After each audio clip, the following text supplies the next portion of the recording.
Hi, my name is Christopher Albrecht. I'm a fourth grade teacher in Brockport, New York. I'm also an author, and I've written a book called The Rediscovery of Hope and Purpose. The book started in March of last year. March of 2020 was the time period that our country experienced a real challenge, and that was a global pandemic.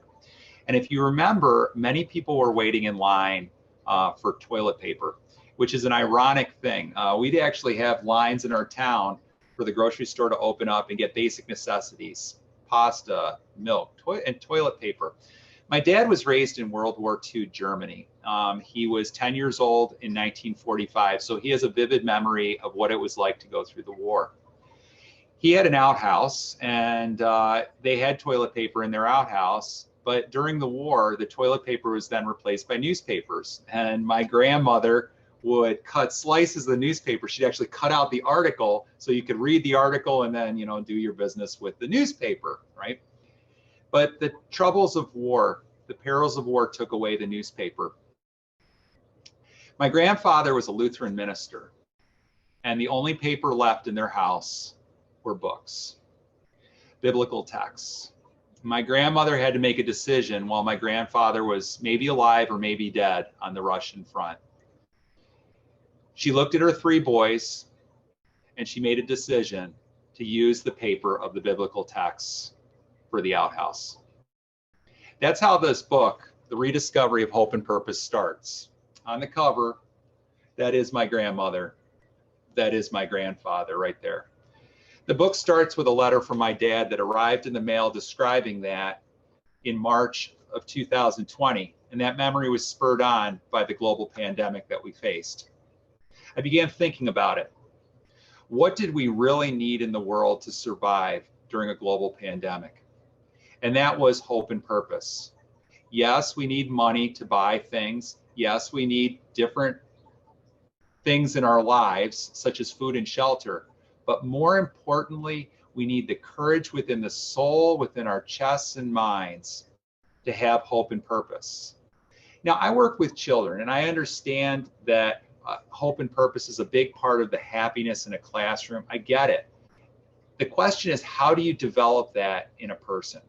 In writing this book, I outlined 10 different facets of hope and purpose. Almost, if you can imagine hope and purpose being a city, it's like 10 different roads that come to that city. And I started looking throughout the world to find people that represented hope and purpose. And then I pursued them to interview how they discovered hope and purpose.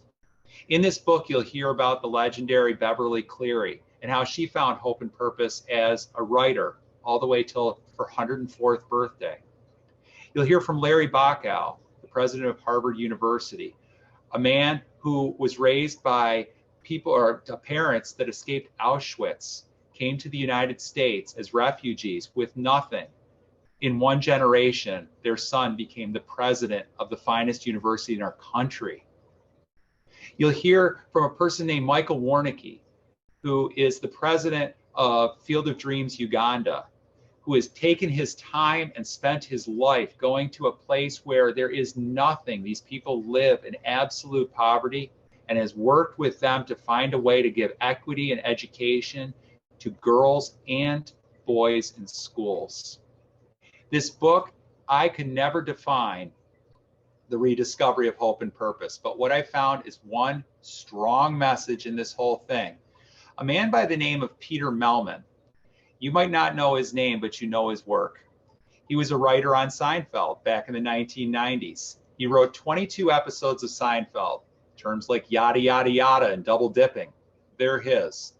He said, become a great observer of the world. And that's exactly what this book is.